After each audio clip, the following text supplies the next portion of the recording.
পেশাব পায়খানা করার সময় দোয়া পড়বেন, পানি খরচ করে পবিত্রতা অর্জন করবেন। আগে ঢেল টিস্যু পেপার তারপরে পানি, এটা মিথ্যা কথা। 40 কদম হাঁটা নোংরামি, খক খক করে খাসা বেহায়াই। পানি দিয়ে পবিত্রতা অর্জন করেন, আগে পিছে কিছুই লাগবে না।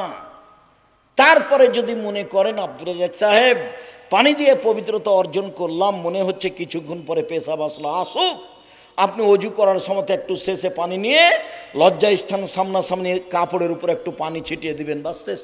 এটা আল্লাহ রসুলের পদ্ধতি।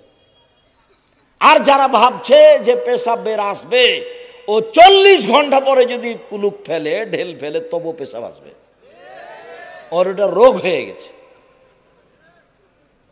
রাসূলের পদ্ধতি সহজ, পেশাব শেষ হলো পানি খরচ করেন চলে আসেন, পায়খানা শেষ হলো পানি খরচ করেন, হাত মেজেন চলে আসেন। আল্লাহু আকবার। আল্লাহু আকবার বলার পূর্বে কোনো কথা বলবেন না, বিসমিল্লাহ লাগবে না। আল্লাহু আকবার বলার পরে জায়নামাজে দাঁড়িয়ে কোনো দোয়া পড়বেন না। জায়নামাজে দাঁড়িয়ে দোয়া পড়লেই বিদাত হবে। আজানের পূর্বে যদি কেউ বলে যে আপনারা উঠেন, নামাজ ঘুমের চেয়ে উত্তম, তাহলে ও পাপী। যারা সাড়া দিবে সবাই পাপী। কেন? আজানের পূর্বে কোনো কথা চলবে না, সে যতই ভালো কথা হোক। মানুষকে সলাতের জন্য প্রথম শব্দ কি হবে? আল্লাহু আকবার। আজান। নিজস্ব কোনো শব্দ চলবে না, তার নাম শরীয়ত। ধর্ম একজনের কথা দিয়ে চলে, যার নাম মুহাম্মদ সাল্লাল্লাহু আলাইহি সাল্লাম। আগে পরে কারো কোনো সুন্দর কথা ইসলামে গ্রহণ হবে না, তারই নামই বেদাত, তারই নামই বিদাত। রাসূলের পদ্ধতি আল্লাহু আকবার। ডান হাত বাম হাতের কবজির উপরে রেখে বুকের উপরে রাখবেন, বাহুর উপরে বাহু রাখতে পারেন। নাভির নিচে রাখার হাদিস তিনটাই জয়ীফ, কাজেই বুকের উপরেই বাঁধেন, এটাই ঠিক। বাহুর উপরে বাহু রেখে রাখেন, নইলে কবজির উপরে কবজি রেখে রাখেন। বুকে রেখে বলবেন সানা, আল্লাহুম্মা বাঈদ বাইনি ওয়া বাইনা খাতায়ায়া কামা বা'আদতা বাইনাল মাশরিক ওয়াল মাগরিব। হে আল্লাহ, আল্লাহুম্মা, হে আল্লাহ, তুমি আমার পাপকে ধুয়ে দাও, আমাকে আর আমার পাপের মধ্যে অত দূরত্ব করে দাও। পূর্ব পশ্চিমকে তুমি যত দূরত্বে রেখেছ, পূর্ব থেকে পশ্চিম লক্ষ কোটি কিলোমিটার দূরে, আমার থেকে আমার পাপকে এত দূরে করে দাও। আল্লাহুম্মা নাক্কিনি মিনাল খাতায়া কামা ইয়ানাক্কা সাবুল আবিজু মিনাদ দানাস। আমার পাপকে ধুয়ে দাও যেভাবে সাদা কাপড়কে ময়লা থেকে ধুয়ে পরিষ্কার করা হয়। আল্লাহুম্মা আগসিল খাতায়ায়া বিল মাই ওয়াস সালজি ওয়াল বারাদ। হে আল্লাহ, তুমি আমার পাপকে বরফ দিয়ে, তুষার দিয়ে, ঠান্ডা পানি দিয়ে ধুয়ে পরিষ্কার করে দাও। এটার নাম সানা। আল্লাহু আকবার বলে সবাই এটা পড়ার চেষ্টা করবেন। এরপরে বলবেন আউযু বিল্লাহি মিনাশ শাইতানির রাজিম। মারদুদ বিতাড়িত শয়তান থেকে পরিত্রাণ চাচ্ছি। বিসমিল্লাহির রহমানির রহিম। আলহামদুলিল্লাহি রাব্বিল আলামিন। বিশ্বজগতের প্রতিপালকের প্রশংসা। আর রহমানির রাহিম, তিনি হচ্ছেন পরম দাতা, দয়ালু। মালিক ইয়াউমিদ্দিন, তিনি হচ্ছেন বিচার দিনের মালিক। ইয়াকা না'বুদু, একমাত্র তোমার ইবাদত করি। ওয়া ইয়াকা নাস্তাইন, একমাত্র তোমার কাছে সাহায্য চাই। ইহদিনাস সিরাতাল মুস্তাকিম। তুমি আমার একটা কথা শোনো, তুমি আমাকে সরল পথ দেখাও। তুমি আমার একটা কথা শোনো, অমুক বলে এই দলে আসো, অমুক বলে এই দলে আসো, আমি কোন দলে যাই? তুমি আমাকে সোজা পথ দেখাও। সিরাতাল্লাযিনা আনআমতা আলাইহিম, যেই পথের উপর তুমি দয়া অনুগ্রহ করেছ সেই পথ দেখাও। গায়রিল মাগযুবি আলাইহিম ওয়ালাদ-দাল্লিন, ইহুদিদের পথ দেখায়ও না, খ্রিস্টানদের পথ দেখায়ও না, ভ্রান্ত যারা ওদের পথ দেখায়ও না, অভিশপ্ত যারা তাদের পথ দেখায়ও না। আমিন। দীর্ঘ সময় ধরে তোমার দরবারে যেই বিনয়ের সাথে অন্তর থেকে প্রার্থনা করলাম, সেটা তুমি কবুল করো।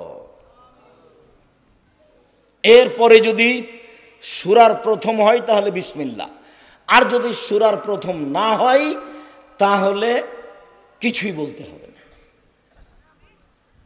আর এমনি যখন কোরআন তেলাওয়াত শুরু করবেন, সূরার যদি প্রথমে হয় তাহলে আউযুবিল্লাহ বিসমিল্লাহ, আর যদি সূরার মধ্যেও হয় কোনো জায়গাতে তাহলে শুধু আউযুবিল্লাহ। বিসমিল্লাহির রহমানির রহিম। পরম দাতা দয়ালু নবী, আরম্ভ করলাম যে কোনো একটি সূরা। কুল আল্লাহু আহাদ, হে নবী আপনি বলুন আল্লাহ একক, আল্লাহু সামাদ, আল্লাহ নিরপেক্ষ মুখাপেক্ষীহীন, লাম ইয়ালিদ তিনি কাউকে জন্ম দেননি, ওয়ালাম ইউলাদ তিনি কারো থেকে জন্ম নেননি, ওয়ালাম ইয়াকুল্লাহু কুফুয়ান আহাদ তার সমকক্ষ কেউ নেই। এ বলে আল্লাহু আকবার, হাত দুটি আবার এই পর্যন্ত উঠাবেন, কাঁধ সামনাসামনি, আঙ্গুলগুলি জমা জমা থাকাই ভালো। এই পর্যন্ত উঠিয়ে হাত এ পর্যন্ত উঠে রুকুতে চলেন। রুকুতে যাওয়ার পূর্বে আপনার সাথে জরুরি কিছু কথা। একবারে হাত দুটা রডের মতো সোজা হয়ে থাকবে, আপনি, আপনার স্ত্রী, আপনার বোন সবারই। আর কোমর থেকে সামনের ওজন হাতের উপরে থাকবে, আঙ্গুল খোলা খোলা থাকবে, হাঁটু চেপে ধরে থাকবেন, মাথা উঁচুও হবে না, মাথা নিচুও হবে না, পিঠের লম্বা হাতটা একবারে সোজা হয়ে থাকবে, রডের মতো হয়ে, মাথা এইভাবে সোজা হয়ে থাকবে। আপনি বলবেন সুবহান রাব্বিয়াল আযীম, উঁচু আল্লাহর পবিত্রতা বর্ণনা করছি একাধিকবার, 3 বার 5 বার 10 বার, একটাও বর্ণনা ঠিক নাই, যে যা পারে বলবেন সুবহুন কুদ্দুসুন রব্বুল মালাইকাতুর রূহ, তুমি পাক, তুমি পবিত্র, তুমি ফেরেশতার প্রতিপালক, তুমি জিবরাইলের প্রতিপালক। নইলে আপনি বলবেন সুবহানাকা আল্লাহুম্মা রাব্বানা ওয়া বিহামদিকা আল্লাহুম্মা আগফিরলি, তোমার প্রশংসা সহকারে তোমার পবিত্রতা বর্ণনা করছি, আমাকে ক্ষমা করো, যতবার পারবেন বলেন। এরপরে বলেন সামি আল্লাহু লিমান হামিদা, এই পর্যন্ত হাত উঠিয়ে বলবেন আল্লাহ ওই লোকের প্রশংসা শুনলো যে তার প্রশংসা করলো, বরকতময় তার প্রশংসা, মঙ্গলময় তার প্রশংসা, অনেক তার প্রশংসা, মিলাস সমাতে আকাশ পরিমাণ প্রশংসা, মিলালার জমিন পরিমাণ প্রশংসা, মিলা বাবাইনা হুমা আকাশ জমিনের যে মধ্যে যে ফাঁকা রয়েছে এই পরিমাণ প্রশংসা, মিলামা শেতামিন শাইন বাদো, এরপরে যা চাও তাই, এরপরে যা চাও তাই, যত প্রশংসা চাও তত তোমার প্রশংসা। দাঁড়িয়ে দাঁড়িয়ে বলার পরে হাত রুকু থেকে উঠে ছেড়ে দেন, এভাবে উঠিয়ে রাখবেন না, বুকে বাঁধবেন না। আরও অনেকে যে বাঁধছে, বাঁধুন। আমাদের দীর্ঘ 26 বছরে কোনোদিন আমরা এই হাদিস পেশ করতে পারিনি। 26 বছর থেকে ফতোয়া লিখছি, 6 বছর থেকে ফটোবোধ পরিচালনা করি। তাতে আমাদের কাছে রুকু থেকে উঠে হাত বাঁধতে হবে এর প্রমাণ আমরা পেশ করতে পারিনি। ছেড়ে দেওয়া হয়েছে, বাস। রুকু থেকে উঠলে সব হাড়ের জোড়কে স্ব স্থানে যেতে হবে। তা আমি যদি এখন বুকে বাঁধি তাহলে এই হাড় স্ব স্থানে যায়নি, আমি যদি ছেড়ে দিই তাহলে স্ব স্থানে গেছে। বোঝা গেল না কথা? রুকু থেকে উঠলে সব হাড়ের মাথাকে কোথায় যেতে হবে? স্ব স্থানে, নিজ নিজ স্থানে যেতে হবে। আমি এখন এভাবে ধরে আছি, নিজ স্থানে যাবে কি? ফাঁকা থেকে গেছে। আর যদি ছেড়ে দিই স্ব স্থানে গেছে। আল্লাহ নবী বলছেন রুকু থেকে উঠলে সব হাড়ের মাথাকে স্ব স্থানে যেতে হবে। চলেন এবার সিজদায়। সিজদায় যাওয়ার পরেও আপনার সাথে জরুরি কয়েকটি কথা।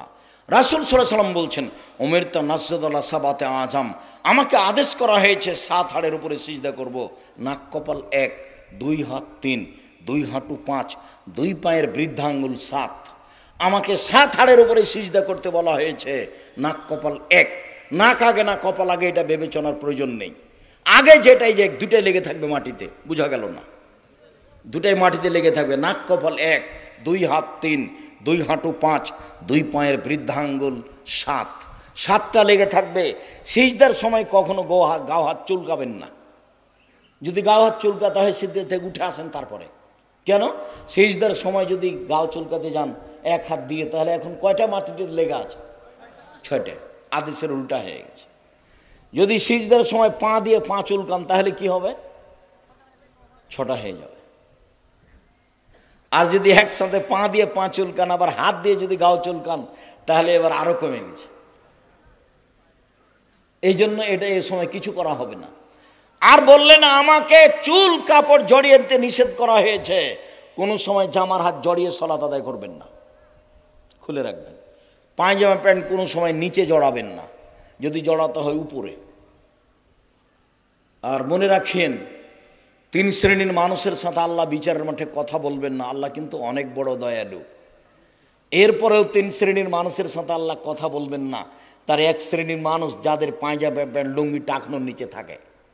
আগামীকাল সন্ধ্যা হতে হতে সব প্যান্ট কেটে ফেলতে হবে। এর সাথে আপোষ কিছু নেই। বউ বলছে কি যে তুমি পরো, ঠেঙ্গা ঠেঙ্গা লাগে, বলুক। মেয়ে বলছে, বোনেরা বলছে, বলুক, যে যা বলে বলুক। একদিন দেখেছিলাম বয়স 40, এখন দেখছি 60, তারপরে দেখবো একদিন নেই। তো বউ সাথ দিবে না বোনেরা সাথ দিবে? কে সাথ দিবে? কেউ না। দেখতে দেখতে দেখবেন হঠাৎ, আরে আমি সেই দিন বক্তব্য শুরু করলাম তাই নাকি 33 বছর চলছে। আমিও অবাক। এই তো সেদিন এই এলাকায় এসেছিলাম, আব্দুল সামাদ সালাফি বলছেন, আব্দুর রাজাক শীতের দিন একটু পোশাক পরো, এইভাবে বক্তব্য দিচ্ছ কেন, ক্ষতি হয়ে যাবে। তা আমি তার কথাটাকে হিসাব করলাম না, কেন আমাকে বলছে। দুরুল হুদা আইয়ুবী বলছেন, এই বেটা দেখি তুই বক্তব্য দেওয়ার আগেও কথা বলিস বেটা, পরেও কথা বলিস বেটা, মরবি রে তুই, মরবি, কয়দিন বাঁচবি রে তুই, বক্তব্য দিয়ে ফল খাবি বেটা, কথা কম বল। 65 বছর থেকে বক্তব্য দিচ্ছি বেটা, 65 বছর থেকে। কে বলছে এগুলো বলেন তো? দুরুল হুদা আইয়ুবী, আল্লাহুম্মা গফির লাহু ওয়ারহামহু। ওনারা পুরাতন মানুষ। শেষের সময় আমার সাথে দেখা হয়েছে, আমি বক্তব্য দিতে যাওয়ার আগে দেখি সব মানুষ আমার পাশে বসে আছে, গল্প চলছে, কে কি বলছে ফতোয়া ফারাইজ। উনি ঘর থেকে বের হয়ে দেখলেন, দেখি আব্দুর রাজাকের চতুর্দিকে মানুষ বসে আছে। বক্তব্য দিয়ে যখন নেমে আসি মানুষ পিছে পিছে আসে, যেখানে বসি সেখানে ভিড় লাগিয়ে দেয়। তখন এগুলো বলছেন যে এত কথা বলিস না বেটা, আগেও বলিস না পরেও বলিস না বেটা, তাহলে একটু কথা বলতে পারবি বেশি দিন, আর ফল খাবি বেটা। একবার মনে হচ্ছে এখনকার কথা।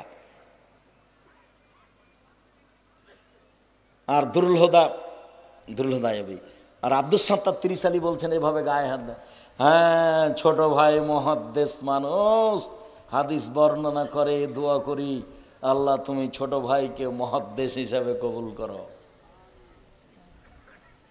আর আবু তাহের বর্ধমানী বলছেন, তুমি তো ভালোই কোরআন হাদিস বোঝো দেখি, তুমি যাত্রা বাড়ি চলে আসো পড়ানোর জন্য, তুমি আরাফাত পত্রিকায় ফতোয়া লিখবা, তুমি তো সেদিন ফতোয়া বোর্ডে, তুমি তো সেদিন বিতর্কিত বৈঠকে বসে অনেক কথাই বললা, তোমার তো কোরআন হাদিস ভালোই জানা আছে। এই কথা বলছেন আবু তাহের বর্ধমানী, এটা নওদাপাড়ায়। এই সব শেষের সময়, এগুলো অল্প সময়ের ব্যাপার। সম্মানিত দিনী ভাই বোন, দুই হাতকে কানের পাশে রাখবেন, আঙ্গুল জমা জমা করে কোণে উঠিয়ে রাখবেন, নারী পুরুষ সবার একা। পেটের নিচ দিয়ে যেন ছাগলের বাচ্চা পার হতে পারে, একাধিক সহিহ হাদিস। বুককে উরুর সাথে লাগিয়ে আঁটো সাঁটো হয়ে সিজদা করা, এটা না যায়, এই সালাত কবুল হবে না। আল্লাহ নবী বলছেন, সাল্লু কামা রাআইতুমুনি উসাল্লি, পৃথিবীর মানুষ আমাকে যেভাবে সালাত আদায় করতে দেখছো সেভাবে সালাত আদায় করো। রাসূল সাল্লাল্লাহু আলাইহি সাল্লামের পদ্ধতিতে সালাত আদায় করতে হবে। আর বুঝলাম না, মহিলারা তো বুকে ঠিকই বাঁধছে, কিন্তু পুরুষেরা কেন নাভির নিচে? পুরুষেরা ঠিকই নিতম্ব উঠিয়ে সালাত আদায় করছে, মহিলারা কেন এরকম করছে? চাপাই নওমজের ভাষাতে এসব মহিলারা গিয়ে বলছে, বুবু যখন সিজদায় যাবা বুবু, তখন বুককে উরুর সাথে আঁটো সাঁটো করে রাখিও বুবু, বুককে উরু থেকে পৃথক করিও না, নইলে স্তন ঝুলন্ত থাকবে বুবু, পর্দার ব্যাঘাত ঘটবে। বুবুর সব কথাই নাকি বুখারীতে আছে। বুবু যখন নামাজে দাঁড়াবা বুবু, দুই পায়ের গোড়ালিকে জমা রাখিও বুবু, দুই পায়ের গোড়ালি যদি ফাঁক রাখো বুবু, লজ্জা স্থানের যোগাযোগ বুবু মাটির সাথে হবে, মাটি অভিশাপ করবে। নাউজুবিল্লাহ মিন যালিক। বুবু পায়জামা পরিও, শাড়ি পরলে ল্যাঙ্গট পরিও বুবু, এগুলো সবই এগুলো ডাহা মিথ্যা কথা। শাড়ি পরে আছে, চাদর গায়ে দিয়ে আছে, ব্লাউজ গায়ে আছে, তো পর্দার ব্যাঘাত ঘটলো কিভাবে? কিভাবে যে বানাওয়াট ধর্ম বলছে আল্লাহই ভালো জানে। মহিলা বৈঠকে এভাবে বলে বেড়াচ্ছে, মহিলারা বাড়িতে বসে দাওয়াত দিতে পারে, এই গ্রাম ওই গ্রাম যেতে পাবে না, যাওয়া হারাম। আর মহিলারা যেন কোনো বক্তব্য দিতে আসতে না পারে, মোহনপুর, চারঘাটে, বাঘা, এগুলো আহলে হাদিস এলাকা, কোনো মহিলা যেন কোনো জায়গায় বক্তব্য দিতে না পারে, খোলা মাঠে না আসতে পারে, এই গ্রামে গ্রামে বের করে দিতে হবে যে কোনো মূল্যে। ধর্ম এরকম নয়। বুখারী মুসলিমের হাদিস, আল্লাহ নবী নিজে গেছেন মহিলাদের কাছে দাওয়াত দিতে, আয়েশাকে পাঠাননি রাদিয়াল্লাহু তাআলা। সিজদাতে বলেন সুবহান রাব্বিয়াল আলা, একাধিকবার বলুন সুবহান কুদ্দুসুন রব্বুল মালাইকাতুর রূহ, বলুন সুবহানাকা আল্লাহুম্মা রাব্বানা ওয়া বিহামদিকা আল্লাহুম্মা ইগফিরলি, বলুন আল্লাহুম্মা ইগফিরলি জামবি কুল্লাহু দিক্কাহু জুল্লাহু ওয়া ওয়ালাহু আখিরাহু নিয়াতুহু সিররা। হে আল্লাহ, আগের পাপ, পরের পাপ, ছোট পাপ, বড় পাপ, প্রকাশ্য পাপ, অপ্রকাশ্য পাপ, সব পাপ ক্ষমা করে দাও। একাধিকবার বলেন, উঠে আসেন, বলেন আল্লাহুম্মা ইগফিরলি। আল্লাহ, দুই সিজদার মাঝের দোয়া, আল্লাহুম্মা ইগফিরলি ওয়ারহামনি ওয়াহদিনি ওয়াফিনি ওয়ারযুকনি। হে আল্লাহ, তুমি আমাকে হেদায়েত দাও, আমাকে খেতে দাও, আমাকে রুজি দাও, আমার প্রতি দয়া করো। আবার সিজদায় যান, সিজদা থেকে উঠে আসেন।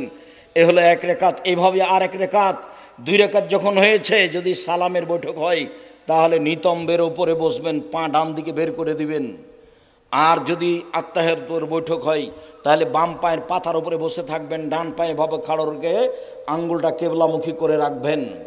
সালামের বৈঠক হলে বাম হাতের হাত বা আঙ্গুলগুলি জমা জমা করে রাখবেন, ডান হাত এইভাবে আঙ্গুল জমা করেন। এই ছেলে, তুমি তো বুঝতে পারছো যে বক্তব্য শেষের দিকে, তুমি পরিবেশ নষ্ট করতে চাচ্ছ কেন? দুইটা আঙ্গুল জমা করেন তো দেখি, দুইটা। তৃতীয় আঙ্গুলের নখের উপরে বৃদ্ধাঙ্গুলের পেট রাখুন। আমার দিনী বোনেরা প্রজেক্টর আছে কিনা জানি না, দেখেন। এই যে প্রথম দুটা জমা করেন কনিষ্ঠ আঙ্গুলের এবং তার পরেরটা, তারপরে 3 নম্বর আঙ্গুলটার নখের উপরে বৃদ্ধাঙ্গুলের পেট রাখেন। এ হলো গোলাকার। এবার আঙ্গুলটা অবিরাম নড়বে। একবার নড়ার প্রমাণে কোনো জাল জয় ভুয়া হাদিসও নেই। অবিরাম নড়বে। নড়া মানে শয়তানকে আঘাত করা। আত্তাহিয়াতু লিল্লাহি ওয়াস সালাওয়াতু ওয়াত তাইয়্যিবাতু আসসালামু আলাইকা আইয়ুহান নাবিয়্যু আসসালামু আলাইনা ওয়া আলা ইবাদিল্লাহিস সালিহিন। সমস্ত ইবাদত আল্লাহর জন্য। নবীর ওপরে শান্তি অবতীর্ণ হোক, আমাদের ওপরে শান্তির নিরাপত্তা অবতীর্ণ হোক। আশহাদু আল্লা ইলাহা ইল্লাল্লাহ, সাক্ষ্য দিচ্ছে আল্লাহ ছাড়া কোনো মাবুদ নাই। ওয়া আশহাদু আন্না মুহাম্মাদুর আবদুহু রাসূলুহু, আরও সাক্ষ্য দিচ্ছি মুহাম্মদ তার বান্দা এবং তার রাসূল। আল্লাহুম্মা সাল্লি আলা মুহাম্মাদিন ওয়া আলা আলি মুহাম্মাদ কামা সাল্লাইতা আলা ইব্রাহিম ওয়া আলা আলি ইব্রাহিম ইন্নাকা হামিদুম মাজিদ। হে আল্লাহ, তুমি মুহাম্মদ সাল্লাল্লাহু আলাইহি সাল্লামের বংশধরের প্রতি এবং তার ছেলে মেয়ে আহাল পরিবারের প্রতি, ইব্রাহিম আলাইহিস সালাম তার বংশধর আহাল পরিবারের প্রতি শান্তি অবতীর্ণ করো। তুমি প্রশংসনীয়, তুমি জ্ঞানী। আল্লাহুম্মা বারিক আলা মুহাম্মাদিন ওয়া আলা আলি মুহাম্মাদ কামা বারাকতা আলা ইব্রাহিম ওয়া আলা আলি ইব্রাহিম ইন্নাকা হামিদুম মাজিদ। হে আল্লাহ, তুমি মুহাম্মদ সাল্লাল্লাহু আলাইহি সাল্লাম এবং তার আহাল পরিবারের উপরে, ইব্রাহিম আলাইহিস সালাম তার আহাল পরিবারের উপর বরকত নাজিল করো। তুমি প্রশংসনীয়, তুমি জ্ঞানী। আল্লাহুম্মা ইন্নী যালামতু নাফসি যুলমান কাসীরা। হে আল্লাহ, জীবনে খুব পাপ করেছি, ফাগফিরলি, তোমাকে ক্ষমা করো। মাগফিরাত মিন ইনদিক, ক্ষমা একমাত্র তোমার পক্ষ থেকে হয়ে থাকে। ওয়ারহামনি ইন্নাকা আনতাল গাফুর রাহিম, তুমি আমার প্রতি দয়া করো, তুমি তো দয়াশীল, তুমি তো ক্ষমাশীল, তুমি ক্ষমা করো। আল্লাহুম্মা ইন্নী আউযু বিকা মিন আযাবি জাহান্নাম, তোমার কাছে জাহান্নাম থেকে বাঁচতে চাই। ওয়া মিন আযাবিল কবর, তোমার কাছে কবরের শাস্তি থেকে বাঁচতে চাই। ওয়া মিন ফিতনাতিল মাসিহিদ দাজ্জাল, তোমার কাছে দাজ্জালের ফিতনা থেকে বাঁচতে চাই। ওয়া আউযু বিকা মিনাল মাসাম ওয়াল মাগরাম ওয়া আউযু বিকা মিনাল মাহিয়াত ওয়াল মামাত, তোমার কাছে বাঁচতে চাই ইহকালের ফিতনা, তোমার কাছে বাঁচতে চাই পরকালের ফিতনা হতে, তোমার কাছে বাঁচতে চাই বড় পাপ হতে, তোমার কাছে বাঁচতে চাই ঋণ কর্য হতে, তোমার কাছে বাঁচতে চাই ঋণ কর্য হতে, তোমার কাছে বাঁচতে চাই বড় পাপ হতে। এরপরে আরও যা দোয়া আছে, আমার একটা পরামর্শ আছে, রব্বির হামহুমা কামা রাব্বায়ানি সাগীরা, এটা বলবেন। তারপরে সালাম ফিরবেন। আরও কিছু মুখস্থ থাকলে বলবেন। সম্মানিত দিনী ভাই বোন, অত্র দোয়াতে বড় পাপ থেকে বাঁচতে চাওয়া হয়েছে, ঋণ কর্য থেকে। খবরদার, ব্যাংক থেকে টাকা উঠিয়ে বাড়ি তৈরি করবেন না। আপনি মরে গেলে বউয়েরা কিন্তু থাকবে, ছেলে মেয়ে থাকবে এই বাড়িতে। আপনার জানা যায় জায়েজ নয়, তো আপনার এগুলো আর কি দিয়ে মাপ হবে? ব্যাংক থেকে টাকা উঠিয়ে ব্যবসা করবেন না, জমি বিক্রি করে ব্যবসা চালু করবেন, ঋণ নিয়ে নয়। এইভাবে ঋণ উঠানো হারাম, না জায়েজ। আল্লাহর নবী দিন রাত ঋণ থেকে বাঁচতে চাইতেন। এরপরে যা হবে তা জিকির। সম্মানিত দিনী ভাই বোন, আমি আপনাদেরকে রাসূলের পদ্ধতিতে সালাত আদায়ের অনুরোধ জানিয়ে 5 ওয়াক্ত সালাতের সাথে সাথে বৃহস্পতিবার সোমবার সিয়াম পালন করার অনুরোধ জানিয়ে, পরিবারের উপরে শক্ত হয়ে পরিবারকে সুন্দরভাবে কন্ট্রোলে রাখার অনুরোধ জানিয়ে, মক্তব চালু করার অনুরোধ জানিয়ে, 23-24 সেদিন উপস্থিত হওয়ার অনুরোধ জানিয়ে, আজকে যেসব বই পুস্তকগুলি আপনার কাছে নিয়ে আসা হয়েছে, বই পুস্তকগুলি নেওয়ার জন্য অনুরোধ জানাচ্ছি। কেউ খালি হাতে যাবেন না। এটা পত্রিকা হাতে করে যাবেন। আর আপনাদের প্রিয় মানুষ আব্দুল্লাহ, প্রিয় সন্তান, প্রিয় ভাই আব্দুল্লাহ, ওর ব্যতিক্রম বুখারীর ব্যাখ্যা মিন্নাতুল বারী, সবাই মিন্নাতুল বারী নিয়ে যান। আজকের আলোচনা আছে উপদেশ বইয়ে। আর যে বলছিলাম আমার দিনী বোনদের জন্য কেন এই নির্যাতন, কি তার প্রতিকার, আমার দিনী বোনদের জন্য বলছিলাম কেন হবে অবরোধ বাসেনি, আমার দিনী বোনদের জন্য বলছিলাম সম অধিকার নয় মর্যাদা চাই। সকল দিনী ভাই বোনকে বইগুলি সংগ্রহ করতে বলছি। কেউ একটা বই ছেড়ে যাবেন না, টাকা না থাকলে একটা পত্রিকা হাতে নিয়ে যাবেন, 30 টাকা দিয়ে একটা পত্রিকা হাতে করে যাবেন। সম্মানিত দিনী ভাই বোন, বইগুলি সব স্টেজে আমার হাতের বাম দিকে।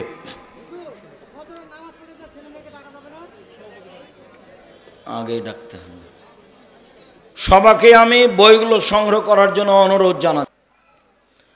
সালাত এমন একটি ইবাদত যার উপরে নির্ভর করে অন্যান্য ইবাদত। এই ছেলে, ওই যে কয়েকজন দাঁড়িয়ে আছে ওখানে, তুমি দেখতে পাও না? আমি দেখতে পাই যে ওখানে দু একজন। তোমরাই কি পাহারা দিচ্ছ না কে ওরা?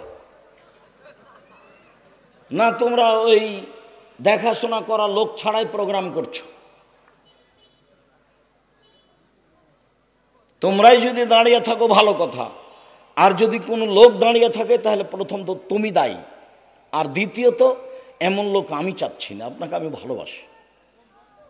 আল্লাহ রাসূল কথা বললে সাহাবীদের বসতে বলতেন, সে মর্মে আপনাকে আমি বসার জন্য অনুরোধ জানাচ্ছি। অনুকূলে না হলে চলে যেতে পারেন, তাতে আসে যায় না। আমার নতুন পরিচয় দেওয়া লাগবে না। আমি আব্দুর রাজ্জাক বিন ইউসুফ। যদি চিনা না থাকে, জানা না থাকে, আজকে ভালো করে জেনেন, আমি আব্দুর রাজ্জাক বিন ইউসুফ। আপনার সাথে আমার দূরত্বের কোনো প্রয়োজন নেই। আপনাকে আমি অনেক ভালোবাসি। আমাকে ডাকার জন্য পয়সা লাগে না, মুচি দিয়ে ডাকলেই চলে, মেথর দিয়ে ডাকলেই চলে। সময়ের অনুকূলে হলে আমি চলে আসব। আমি হলাম কচুর পাতার পানি, আমার ব্যক্তিগত কোনো মর্যাদা নেই, ওটা আমি দাম দিই না। কচুর পাতার উপরে পানি আছে, একটু বাতাস আসলে টলবল টলবল করে এ পড়ো এ পড়ো এ পড়লো এ পড়লো। আমি নিজেকে কচুর পাতার পানি মনে করি। আমি কোনো ব্যক্তিত্ব নিয়ে সমাজে চলি না। আর আমার এই ব্যক্তিত্ব দেখানোর প্রয়োজন নেই। যদিও রাস্তাঘাটে চললে, বিমানবন্দরে গেলে যারা থাকে ওখানে, তারা আমার পিছনে পিছনে দৌড়ায়, যেখানে যখন যায়। যেটা আমি কোনো সময় প্রয়োজন মনে করি না। আমি আছি স্বাভাবিকভাবে, যেভাবে দেখছেন সেভাবে থাকি, দেশ বিদেশে সব জায়গায়। সম্মানিত দিনী ভাই বোন, আপনাকে আমি ভালোবাসা দেখিয়ে বলছি, কথা মূল্যায়ন করবেন। এবাদতের জগতে ভিন্ন ধরনের ব্যতিক্রম এবাদত হলো সলাত, নামাজ। সলাত এমন একটি এবাদত যার উপরে নির্ভর করে অন্যান্য ইবাদত। যদি সলাত কবুল হয়, বাকি ইবাদত কবুল হবে। যদি সলাত কবুল না হয়, বাকি ইবাদত বাতিল হবে। আমি জানি ইবাদতের জগতে সবচেয়ে দামি ইবাদত হলো সিয়াম, রোজা। বৃহস্পতিবার সোমবার সিয়াম থাকবেন। সুন্নাতে কথাই ঠিক, তবে নিজের উপরে জরুরি মনে করে নেবেন। কেন? বৃহস্পতিবার সোমবার রিপোর্ট পেশ করা হয়। আপনার রিপোর্টটা যখন উপরে দেওয়া হবে, তখন আল্লাহ দেখবে যে সিয়াম, রোজা আছে। এইটা ফলাফল সবচেয়ে ভালো। কি করলেন জীবনে? খাচ্ছি তো অনেক, খাওয়ালাম তো অনেক। বৃহস্পতিবার সোমবার সিয়াম থাকি না কেন? থাকি না, থাকার চেষ্টা করি আল্লাহকে সন্তুষ্ট করার জন্য। কি হবে এমন? রোজা ইবাদতের জগতে সবচেয়ে ভালো ইবাদত, যার বিনিময় 2-4 নেকি নয়, যার বিনিময়ে 10-5 নেকি নয়, যার বিনিময়ে আল্লাহ কাউকে লিখতে বলেন না। সিয়ামের বিনিময় কে দেন? আল্লাহ দেন। 2 রাকাত সালাত আদায় করলে আল্লাহ ফেরেশতাকে কি বলবেন? এ নেকি লিখে দাও। কোরআন মাজিদ পড়লে আল্লাহ ফেরেশতাকে বলবেন এ নেকি লিখে দাও। কেউ যদি সুবহানাল্লাহ বলে, আল্লাহ ফেরেশতাকে বলবেন নেকি লিখে দাও। কেউ যদি 10 টাকা দান করে, আল্লাহ বলবেন এ নেকি লিখে দাও। আর কেউ যদি সিয়াম থাকে, রোজা থাকে, তাহলে আল্লাহ কি বলবেন? আমি সেটা নিজে দিব। সেটার সাথে আপনার ভালোবাসা গড়ে না কেন? গড়া উচিত।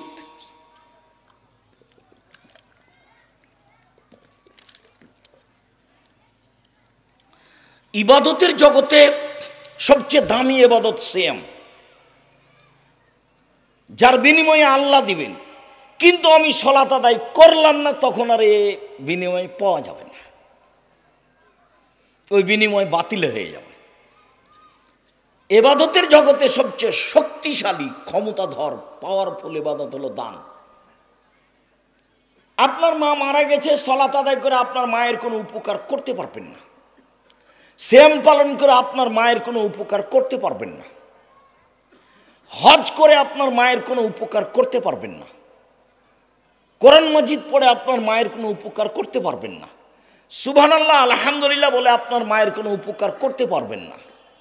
আপনি যখন সঠিক আকীদার কোনো প্রতিষ্ঠানে অসহায় কোনো মানুষকে 5টা 10টা 2000 5000 টাকা দিয়ে দিবেন আপনার মায়ের নামে, তখন কবরের শাস্তি বন্ধ হয়ে যাবে আপনার মায়ের।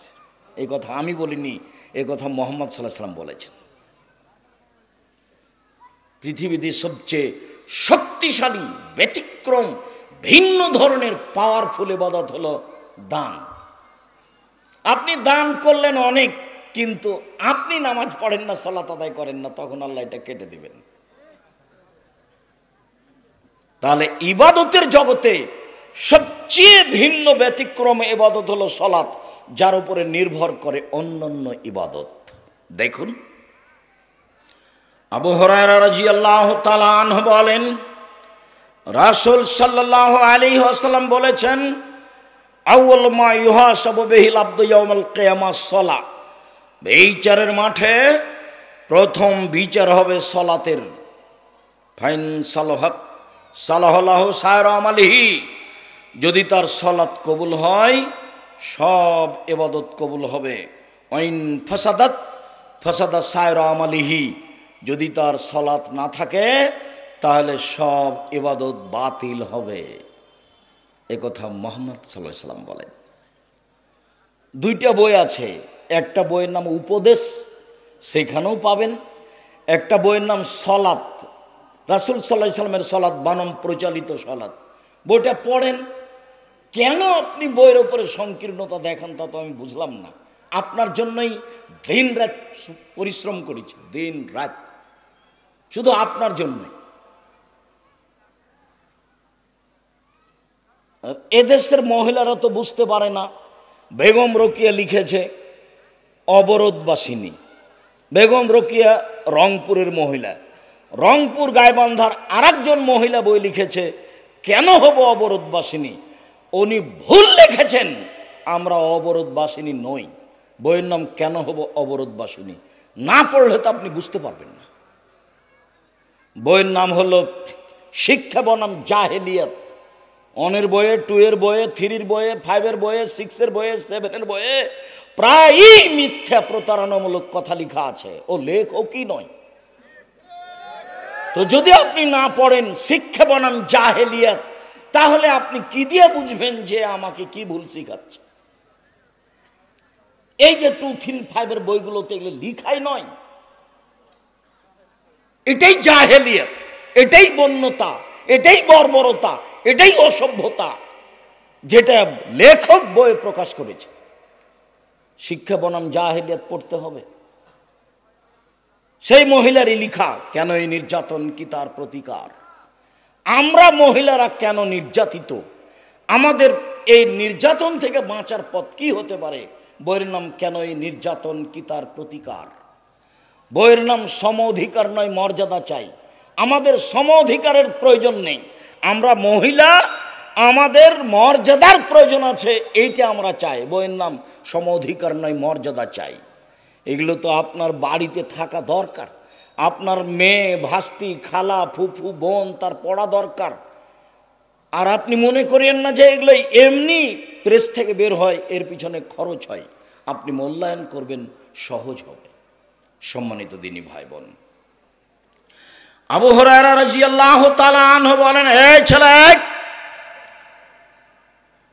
আপনি পাশ দিয়ে কখনো হাঁটাহাঁটি করতে দিবেন না। পরিবেশ নষ্ট হোক এটা আমি চাই না। কিছুক্ষণ পরই বক্তব্য শেষ হয়ে যাবে। আমরা তো আর আব্দুল্লাহ বিন ফজল নই যে ঘন্টার ঘন্টা বক্তব্য দিব। আর সালাত সালাসাত আসলাসিন, সালাত 3 ভাগে বিভক্ত।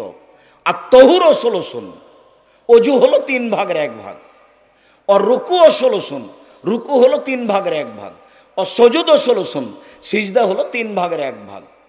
ফমানা দাহাবে হাক্কেহা কবেলাত সলাতহু কবেলা সায়র আমালিহি, কেউ যদি সলাত ঠিক ঠিক আদায় করে তার সলাত কবুল করা হবে, সব ইবাদত কবুল করা হবে।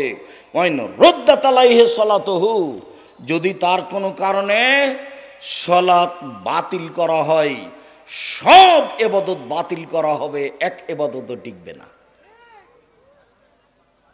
ওকে ঠিক মতো আদায় করতে হবে ঠিক সময়ে, নইলে সব ইবাদত বাতিল হবে। এ কথা আমি বলিনি, এ কথা মুহাম্মদ সাল্লাল্লাহু আলাইহি সাল্লাম বলেন। অজু, রুকু, সিজদা, ধরে নিলাম যে 300 নেকি আমি পাবো, কথার কথা। তো রুকু ভুল হয়েছে 100 গেল, সিজদা ভুল হয়েছে 200 গেল, অজু ভুল হয়েছে 300 গেল, মানে সালাত আদায় করলাম কিন্তু 1 নেকিও হবে না। বোঝা গেল না কথা? 3 ভাগে বিভক্ত, আর 3টা অংশ অজু, রুকু, সিজদা। খালি মারলাম সিজদা, গেলাম আর উঠে গেলাম, গেলাম আর উঠে গেলাম, তখন আর সিজদা হলো না, রুকু হলো না, করলাম না, তখন অজুও গেছে।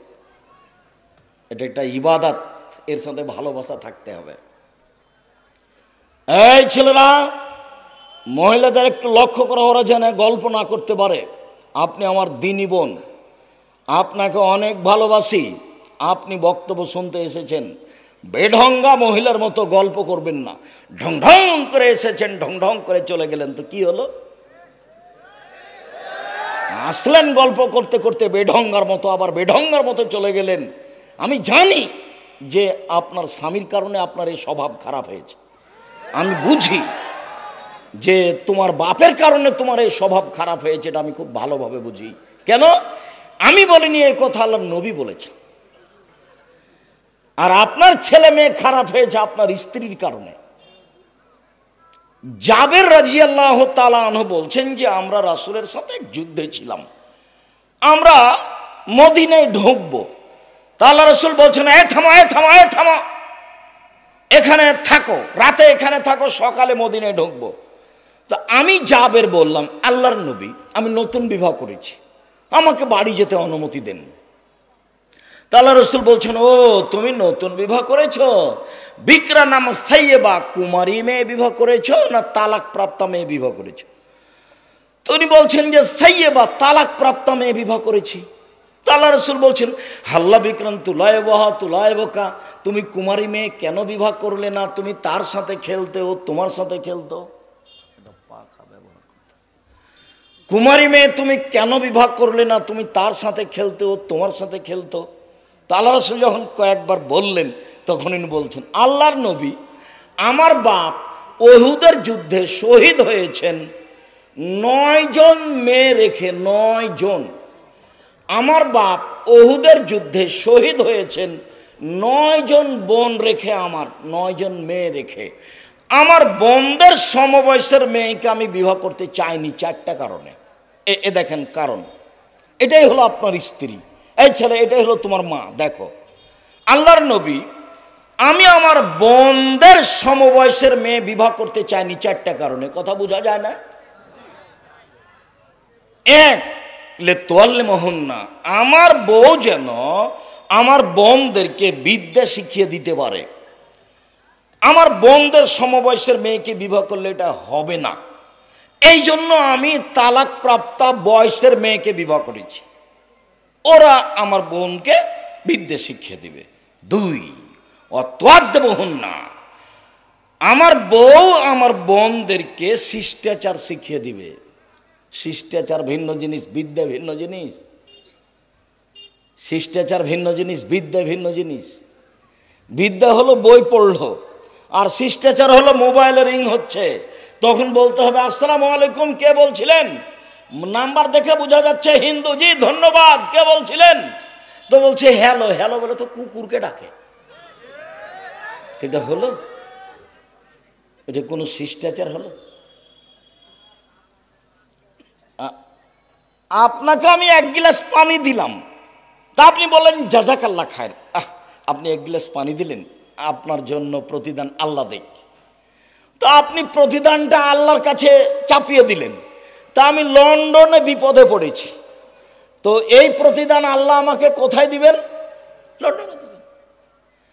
আর আপনি আমাকে 1 গ্লাস পানি দিলেন, তখন আমি বললাম থ্যাংক ইউ, ধন্যবাদ। বলেন তো এটাতে কি হলো? কিছু হলো? কিছুই হয়নি। যদি বলেন যে 0 হয়েছে, সেটাও ভুল, কিছুই হয়নি। আমার স্ত্রী আমার বোনদেরকে শিষ্টাচার শিখিয়ে দিবে। 2, 3 তুরাজ্জল হন না, আমার স্ত্রী আমার বোনদের মাথার চুল চিরুনি করে দিবে। মা ছেলে মেয়েকে পরিপাটি করে সাজগোজ করে রাখবে, ঠিকভাবে গোসল দিবে, কাপড় চোপড় পরিষ্কার করে রাখবে। আমার বউ আমার বোনদের মাথার চুল চিরুনি করে দিবে। 4 তাকুমা আলাইহিন্না, আমার বউ আমার বোনদের উপরে পাহারা দিবে। আমার বউ আমার বোনদের জন্য পাহারাদার। এবার বলো, তোমার মা তোমাদের জন্য কি? পাহারাদার। তো তোমার বোন এখন ক্লাস 10-এ পড়ে, এখন মাথায় কাপড় না দিয়ে এখানে বসে আছে, বলো তো তোমার মা পাহারাদার নাকি? মিথ্যা কথা, তোমার মা পাহারাদার নয়। তোমার মা মা নয়, এ খালা, এ সৎ মা। এ নিজেই জানে না মা কাকে বলে। বাপে বিবাহ দিয়েছে, স্বামীর কাছে গেছে, তাই বাচ্চা হয়ে গেছে। ওর নিজের জানা নাই মা কাকে বলে। এই ছেলে, হাদিস বুখারী মুসলিমের, তুমি বিবেচনা করো। আমি নিজের ভাষা বলিনি, আমি নিজের কথা বলিনি। আমার স্ত্রী আমার বোনদেরকে 4টে জিনিস শিখাবে। 1 বিদ্যা। তোমার মায়ের তো একটা দোয়া মুখস্থ নেই। তোমার মাকে গিয়ে আজকে জিজ্ঞাসা করো, তোমার মা কোনোদিন দরজাটা বিসমিল্লাহ বলে বন্ধ করে কিনা? আল্লাহ রাসূল বলছেন, গাল্লে কোল আবু ওয়াজকুরুল্লাহ, দরজা বন্ধ করো, বিসমিল্লাহ বলো। ফাইনা শায়তান লা ইয়াফতাহু বাবান মুগলাকান, বন্ধ দরজা শয়তান খুলতে পারে না। যখন কোনো দরজা বিসমিল্লাহ বলে বন্ধ করা হবে, তখন ওই শয়তান দরজা খুলতে পারবে না। আল্লাহ নবী বলছেন বুখারী মুসলিম, তোমার মা দরজাটা বন্ধ করা জানে না। তো কি বিদ্যা শিখাবে? শিষ্টাচার কি শিখাবে? কাকে শিষ্টাচার বলে? শিষ্টাচার কি জিনিস? বলে শিষ্টাচার ভর্তা খেতে হয়।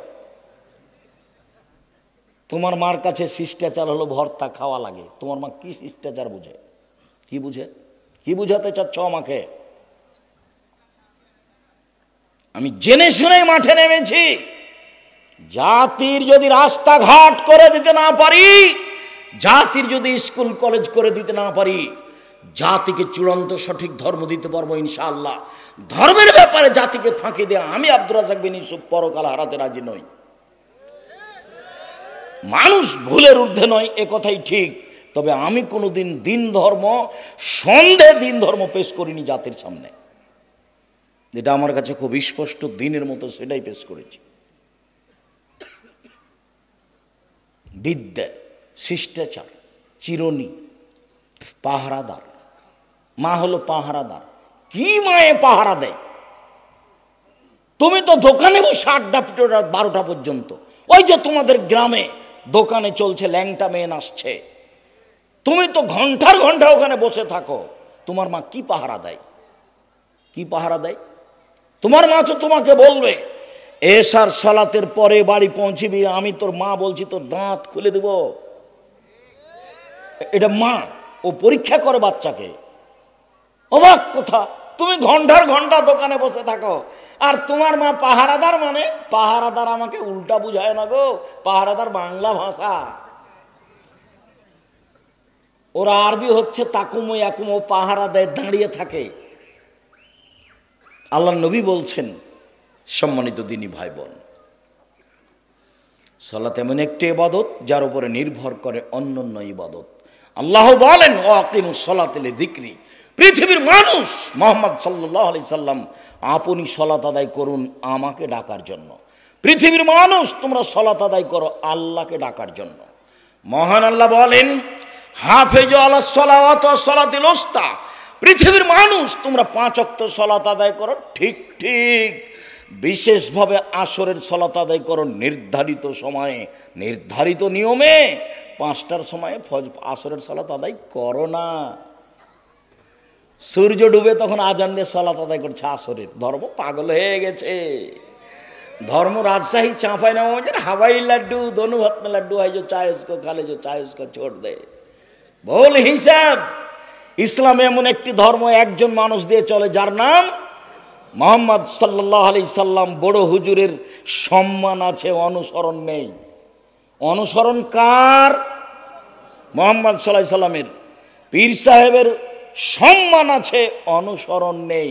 बुजुर्गाने दिनेर सम्मान आछे, अनुसरण नहीं। अनुसरण कार? मोहम्मद सल्लल्लाहु अलैहि सल्लामेर। एक गिलास पानी पान करले डान हाथे पान करब, बड़ो पीर बाम हाथे पान करছে। এখন কি করতে হবে? তাহলে আমরাও কি বাম হাতে শুরু করব? এই বোকা ছেলেগুলির মতো। বোকা ছেলেগুলি চুল ছেঁটেছে, তোর নিচের দিক সব চেঁচেছে, উপরে একটু আছে। ওর বাপও জানে না এটা ঢং কি, ওও জানে না।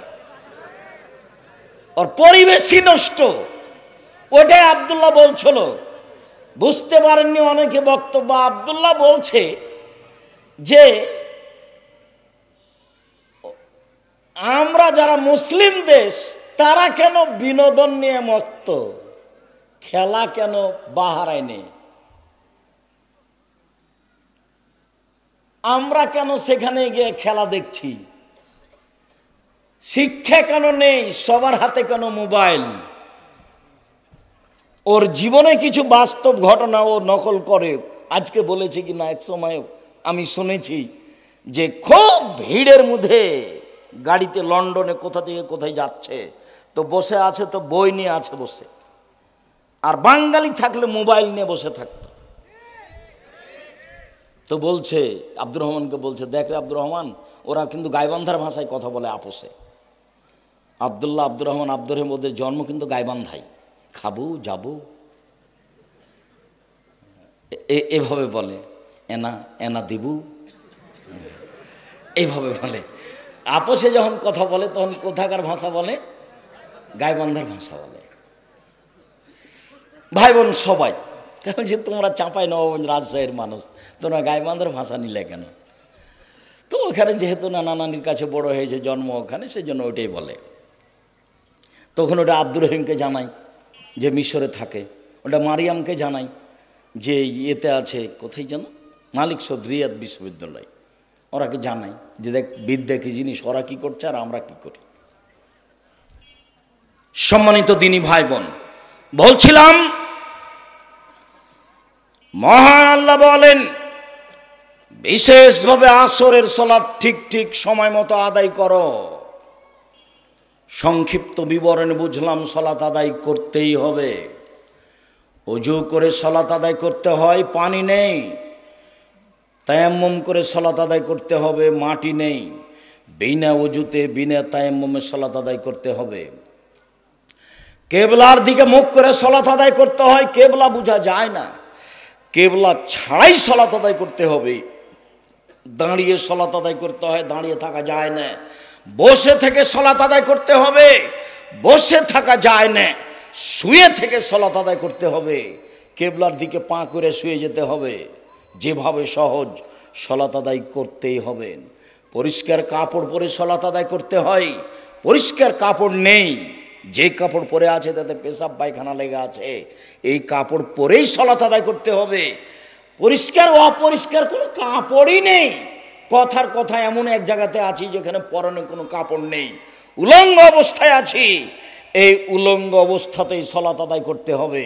তাই তো কোনো এক সময় বলা হয়েছিল যে মার্কিন সৈন্য মুসলিম দেশে ঢোকে, যেমন গাঁজার কথা বলছি, ওরা ক্ষমতা দেখিয়ে মুসলিম মহিলাকে বলছে উলঙ্গ অবস্থায় আমার সামনে হাঁটো।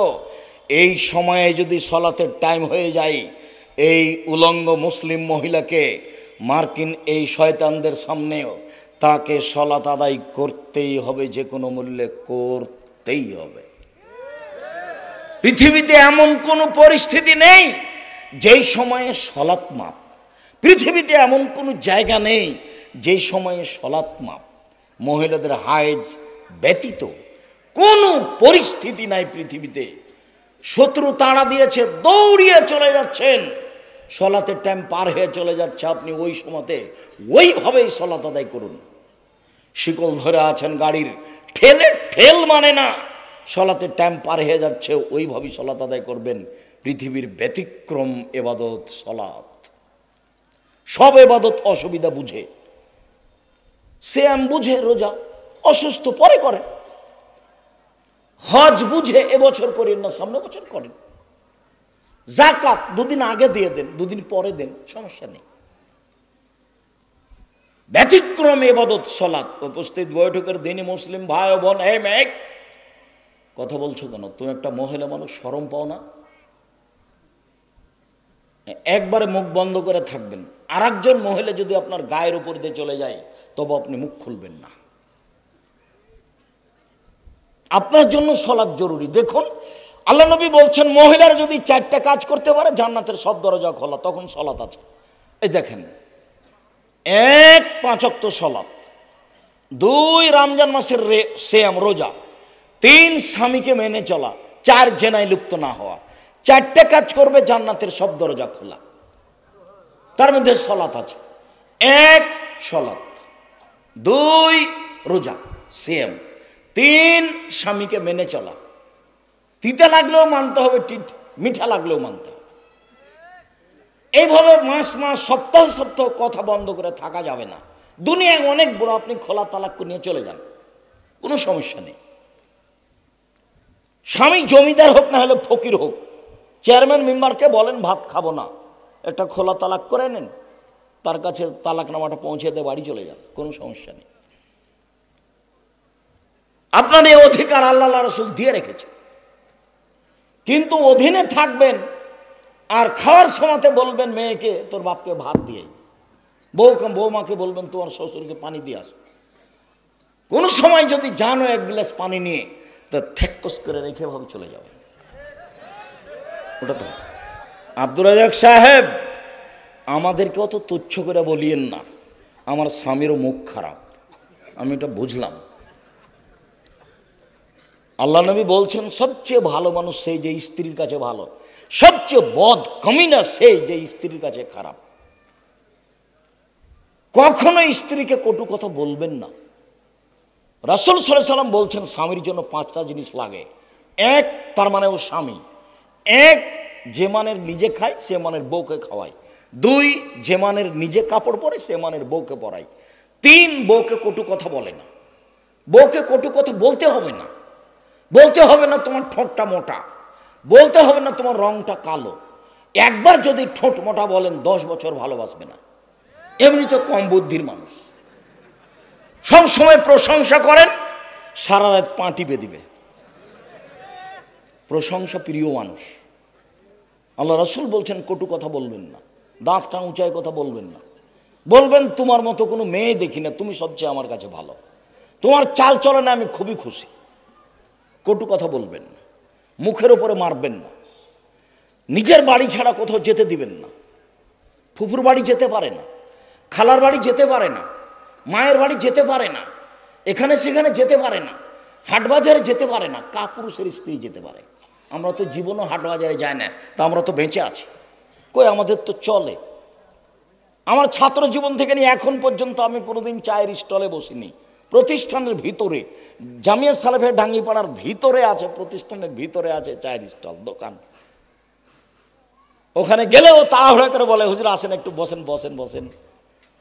ও তো মনে করছে যে আমাদের বস এসছে, তাহলে একটু বসতে বলি, কি দেবো বলেন। না, তুমি ফাঁকি দিও না, ভালো করে জিনিস বানাইও। ছেলেরা যদি অভিযোগ দেয় তাহলে কিন্তু তুমি থাকতে পাবে না। ছেলেদের অভিযোগই গ্রহণ হবে। তুমি আবার ভুল বুঝিও না, আমাকে বলিও না আব্দুর রাজ্জাক সাহেব আমাকে বিদায় করে দিয়েছে, এটা আমাকে বলিও না। পরে ছেলেরা ভালো বললে তুমি ভালো, ছেলেরা খারাপ বললে তুমি খারাপ। তবে একজন বললেই সেটা গ্রহণ করব তা নয়। তো কই, চায়ের স্টলে না বসে তো আমরা বেঁচে আছি তো দুনিয়াতে, কোন রকম করে তো আছি। কেন আপনি আড্ডা পিটবেন? আপনাকে আমি বলেছি 4টে নসিহত থাকবে মনে, 4টে। 1, 5 ওয়াক্ত সালাত, 2 হালাল হালাল রুজি। 3 কোরআন তেলাওয়াত। 4 দুইজন যেখানে বসে আছে সেখানে বসবেন না। আব্দুর রহিম সাহেব প্রয়োজনে বসেন, দুইজন বসে আছে আপনি বসলে তো আড্ডা পিটা হলো। এই ছেলে, তোমরা যারা পাহারা দিছো দেখতে পাও না গাড়িটা এখানে মোটরসাইকেলটা স্টার্ট দিল, এটা দেয় কি করে? তুমি কি দেখাচ্ছ আমাকে? মোটরসাইকেল ঠেলে বাইরে নিয়ে যাবে তারপরে স্টার্ট দিবে, তুমি এত স্বাভাবিক মনে করলে? তোমরা পাহারা দাও, এখান থেকে শেষ পর্যন্ত পাহারা দাও, অযোগ্যতার পরিচয় দিও না, এরপরে আমাকে দাওয়াত দিও না। যাকে দিয়ে তোমার চলে তাকে দিয়ে দাওয়াত দাও। আমি তোমার কাছের মানুষ, এ কথাই ঠিক, তবে আমার গতি অনুযায়ী তোমাকে কাজ করতে হবে। আমি কোনোদিন মানুষকে পাপের কাজ করতে বলিনি, বলবো না। আমি বলবো না যে এক বিড়ি এক মুঠা সিগারেট নিয়ে আসে, একটা সিগারেটের প্যাকেট নিয়ে আসে, এটা আমি বলবো না। আমি বলবো নবী বলেছেন জনগণকে বসতে বলো, আমি বসতে বলছি। আল্লাহ রসুল দাঁড়িয়ে থাকা অবস্থায় কথা বলতেন না, বসতে বলতেন, আমি তাই বলছি। একটা মানুষ এসে বলছে মাথার সাত কিয়ামত কবে হবে, তা আল্লাহ রসুল কিছু বললেন না, নিজের কথা বলছেন। বলতে বলতে যখন কথা শেষ হয়ে গেল, আমরা সাহাবী মনে করলাম ওর উপরে রাগ করেছে, কই উত্তর তো তিনি দিলেন না, ওর উপরে রাগ করেছে। তা আল্লাহ রসুল কথা যখন শেষ করলেন 5-7 মিনিট 10 মিনিট পরে, তখন বলছে কে জিজ্ঞাসাকারী, কিয়ামত সম্পর্কে কে জিজ্ঞাসা করলো? জি আমি। ও তুমি কিয়ামত সম্পর্কে জিজ্ঞাসা করলে? এদা দইয়াতিল আমানাত ফান্তাজের ইসাত, যেদিন 10 পয়সা ধ্বংস হবে সেদিন কিয়ামত হবে। তখনও তো পল্লীর বেদুইন অশিক্ষিত মানুষ, ও বলছে কাইফা জাতুহা, 10 পয়সা কিভাবে ধ্বংস হয় এটা যে বুঝতে পারলাম না। তখন আল্লাহ রসুল বলছেন এই যা উচ্ছেদাল আমরে এলা গাইরে আহলিহি ফান্তাজের ইসাতা, যখন দায়িত্ব অযোগ্য মানুষের হাতে দেওয়া হবে, হেড মৌলানা অযোগ্য, হেডমাস্টার অযোগ্য, প্রিন্সিপাল অযোগ্য, চেয়ারম্যান অযোগ্য, মেম্বার অযোগ্য, এমপি অযোগ্য, মন্ত্রী অযোগ্য, ডিসি অযোগ্য, এডিসি অযোগ্য, জেল সুপার অযোগ্য, মসজিদের সভাপতি অযোগ্য, মায়েরা খায়। সেদিন কিয়ামত এমনিতেই হবে। আমি যে কারণে বুখারী মুসলিমের হাদিস পেশ করলাম সেটা বুঝতে পারেননি। আল্লাহ রসুল যে কথা বলছিলেন সাহাবীদের সামনে, একটা লোক এসে বলল যে কিয়ামত কবে হবে, আল্লাহ রসুল তাৎক্ষণিক তার উত্তর দিলেন না। তার মানে কথার যেন পরিবেশ নষ্ট না হয়। এবার তুমি বলো এখানে স্টেট দেওয়াটা ঠিক না বেঠিক? তোমার বক্তাও বুঝে না, শ্রোতাও বুঝে না। বইটা লিখেছিলাম বক্তা শ্রোতার পরিচয় আপনার জন্যই, তা আমি লেখলাম, আপনি পড়লেন না, তা আমি তো আর কিছু করতে পারবো না। আমি জাতির সামনে বক্তব্য দিচ্ছি 90 সাল থেকে, মিডিয়া আছে সামনে, কিন্তু আপনি গ্রহণ করলেন না, তখন তো আর আমি কিছু আপনার উপকার করতে পারলাম না। আমি তো আপনার উপকার চাচ্ছিলাম, আমি তো চেষ্টা চালাচ্ছি।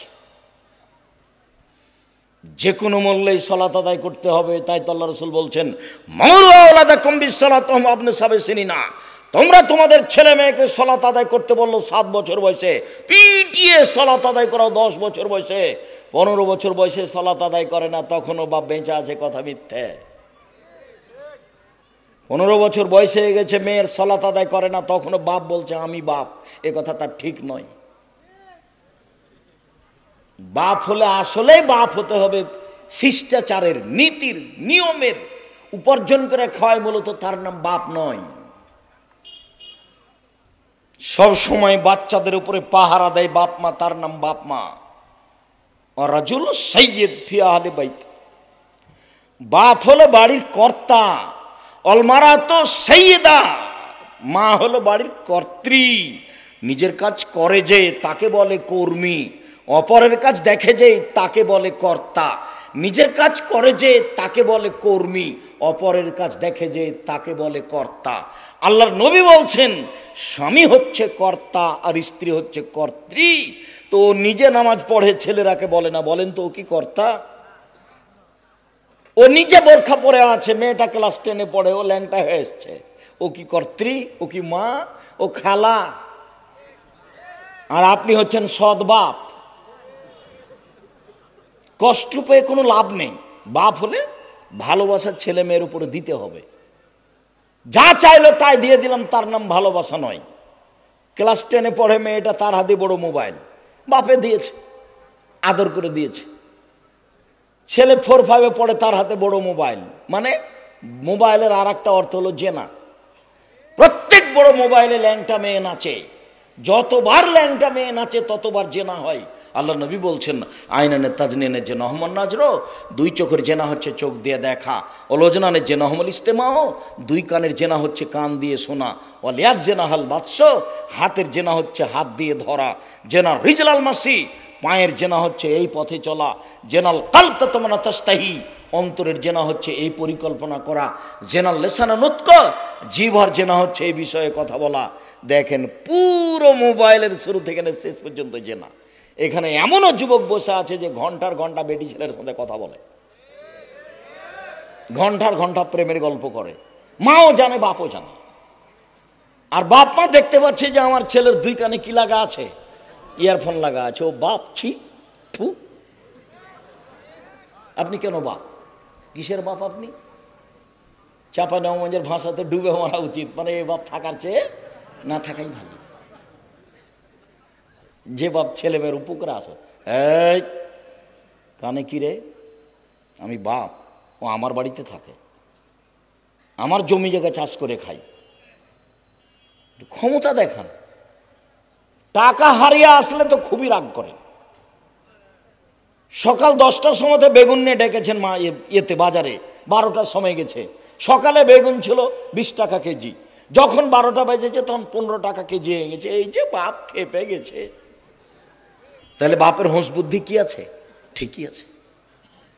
সম্মানিত দিনী ভাই বোন, রাসূল সাল্লাল্লাহু আলাইহি সাল্লাম বলেন, যে ব্যক্তি সালাত আদায় করে না সে হলো কাফের। বাইনাল আবদ ওয়া বাইনাল কুফরি তারকুস সালাহ, মুসলমান আর কাফেরের মধ্যে পার্থক্য হচ্ছে সালাত ছেড়ে দেওয়া। রাসূল সাল্লাল্লাহু আলাইহি সাল্লাম বলেন, মান তারাকা সালাতা মুতাআম্মিদান ফাকাদ কাফারা, কেউ যদি ইচ্ছাকৃত সালাত ছেড়ে দেয় তাহলে সে কাফের। রাসূল সাল্লাল্লাহু আলাইহি সাল্লাম বলেন, যারা রাসূলের পদ্ধতিতে সালাত আদায় করে না তাদের অবস্থা কি? তারাও কাফের, তাদের সালাত কবুল হয় না। একজন পল্লীর মানুষ মসজিদে ঢুকে সালাত আদায় করলো, আল্লাহ রাসূলকে সালাম দিল, আল্লাহ রাসূল বললেন তুমি সালাত আদায় করো, তুমি করনি। লোকটি আবার সালাত আদায় করলো, আল্লাহ রাসূল বললেন তুমি সালাত আদায় করো, তুমি করনি। লোকটা আবার সালাত আদায় করলো, আল্লাহ রাসূল বললেন তুমি সালাত আদায় করো, তুমি করনি। লোকটি বলল, এর চেয়ে আমি ভালো করে সালাত আদায় করতে পারবো না, তাহলে শিখিয়ে দেন। ও তো 3-3বার সালাত আদায় করলো। আল্লাহ রাসূল যদি বলতেন হ্যাঁ আদায় করেছে তো খুব একটা ভালো হয়নি, এটা হলে হতো, কিন্তু টোটালি না করে দিলেন, একেবারেই না। যে সালাত আদায় করে রাসূলের পদ্ধতিতে করে না সে হত্যার যোগ্য। বুখারী মুসলিমে এই হাদিসটি 18 বার এসেছে। আবু সাঈদ খুদরি, শোনো, কতগুলি লোক বের হবে যারা বেশি বেশি সালাত আদায় করবে, তোমাদের সালাত তাদের কাছে কিছুই না। তারা বেশি বেশি সিয়াম পালন করবে, তোমাদের সিয়াম তাদের কাছে কিছুই না। তারা বেশি বেশি তাসবিহ তাহলিল করবে, তোমাদের তাসবিহ তাহলিল তাদের কাছে কিছুই না। তারা বেশি বেশি দান খায়রাত করবে, তোমাদের দান খায়রাত তাদের কাছে কিছুই না। শোনো, তাদের কণ্ঠনালীর নিচে তাদের কোরআন যাবে না। শোনো, তাদের যে হত্যা করতে পারবে সে সবচেয়ে বেশি নেকি পাবে। তোমরা তাদেরকে পেলে আজ সমুদ্রের মতো করে, আদের মতো করে হত্যা করো। শোনো, ওদের যারা হত্যা করতে পারবে তারা সবচেয়ে বেশি নেকি পাবে। এক শ্রেণীর নামাজি হত্যার যোগ্য, এক শ্রেণীর রোজাদার হত্যার যোগ্য, এক শ্রেণীর তাসবিহ তাহলিলকারী হত্যার যোগ্য। তাসবিহ দানায় তাসবিহ টিপে 1000 দানার তাসবিহ, আবার মেশিনে এভাবে তাসবিহ টিপছে। আঙ্গুলে তাসবিহ গণনা করতে হবে, আঙ্গুলে। আঙ্গুল বিচারের মাঠে কথা বলবে। কয়েকটা জিনিস আপনার পক্ষে বিচারের মাঠে কথা বলবে। এক আঙ্গুল, যদি আঙ্গুলে তাসবিহ গণনা করেন। আব্দুর রাজ্জাক স্যার থামেন থামেন থামেন, আমি বিরুদ্ধমান নাম স্যার, বয়স 70 বছর, আমি আঙ্গুলে গুনলে একবারও ঠিক হয় না। কখন যে 30 কাটা যায়, 20কে বলি 30। আপনার মরা পর্যন্ত যদি একদিনও ঠিক না হয়, একবারও ঠিক না হয়, তবুও নেকি পাবেন। সব প্রতিবারই ভুল হোক, তবুও নেকি হবে। কেন? এটাই নবীর সুন্নাত। বুঝা গেল না? আঙ্গুল কথা বলবে। 2, টাকা বৈধ হলে হজ করেছেন, কালো পথের কথা বলবে। সিয়াম রোজা কথা বলবে। 4, কোরআন তেলাওয়াত আপনার পক্ষে কথা বলবে। 24 ঘন্টায় অন্তত একবার না হয় একবার কোরআন তেলাওয়াত করবেন। কিছুই না পড়লে নামতে নামতে কোথায় রেখেছি বলেন তো? সূরা ইখলাস অন্তত 3 বার পড়েন। একবার কোরআন মাজিদ পড়ার সমান নেকি হবে। উপস্থিত বৈঠকের মুসলিম বোন, এই মেয়ে তোমাকে বলছি, ঢং ঢং করে হাঁটছো কোথায়? আপনি কথা বলছেন কেন? একটু লজ্জাবোধ করেন, একটু ইতস্তবোধ করেন।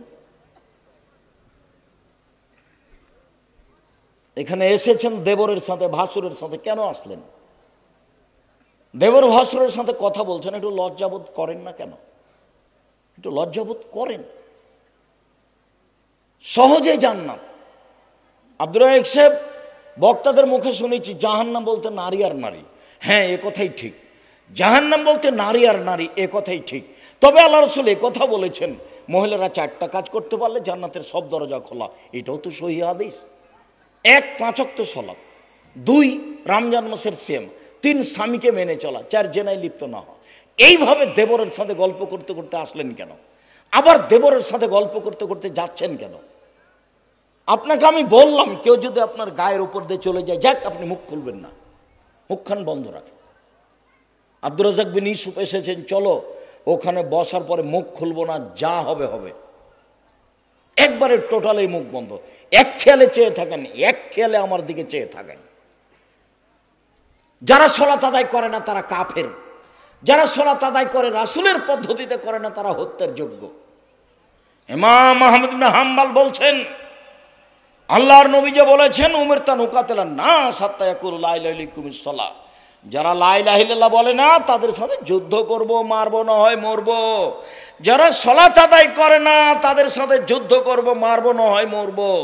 এই হাদিস দিয়ে ইমাম আহমদ ইবনে হাম্বল রাহিমাহুল্লাহ বলেছেন 1 ওয়াক্ত সালাত ছেড়ে দিবে যেই তাকে হত্যা করতে হবে।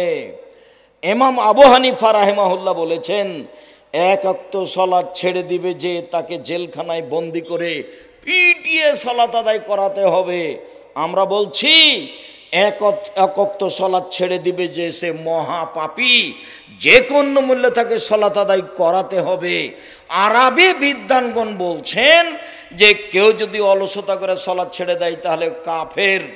স্ত্রী নামাজ পড়ে, স্বামী পড়ে না, তাহলে বিভাগ কেটে গেছে। চেয়ারম্যান লাগে না, মেম্বার লাগে না, এমপি মন্ত্রী লাগে না, কাজী লাগে না, বিভাগ এমনিতেই গেছে। এরা যদি মারা যায় তাহলে এদের কবর শ্মশান ঘাটে হবে, মুসলমানের কবরস্থানে হবে না, এদেরকে শ্মশান ঘাটে ফেলে দিতে হবে। এই কথাই তারা লিখেছে। দিনী ভাই বোন, এক খেলে চেয়ে থাকুন।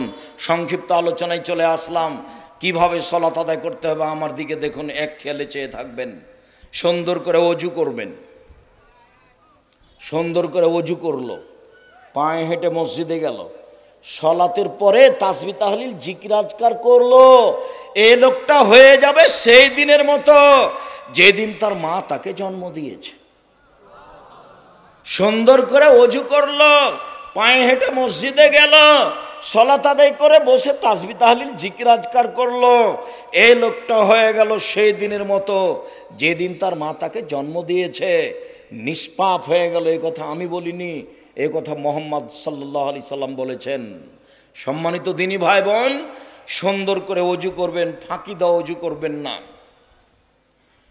এরপরে ওযুর শুরুতে বিসমিল্লাহ, শেষে ওযুর দোয়া। ওযুর দোয়া যদি বলেন আশহাদু আল্লা ইলাহা ইল্লাল্লাহু ওয়াহদাহু লা শারীকা লাহু ওয়া আশহাদু আন্না মুহাম্মাদান আবদুহু ওয়া রাসূলুহু, তাহলে জান্নাতের সবটি দরজা খুলে গেছে। আর যদি বলেন আল্লাহুম্মা জালনি মিনাত তাওয়াবিন ওয়া জালনি মিনাল মুতাতাহিরিন, নেকি হবে। কি নেকি হবে তা আল্লাহ নবী বলেননি।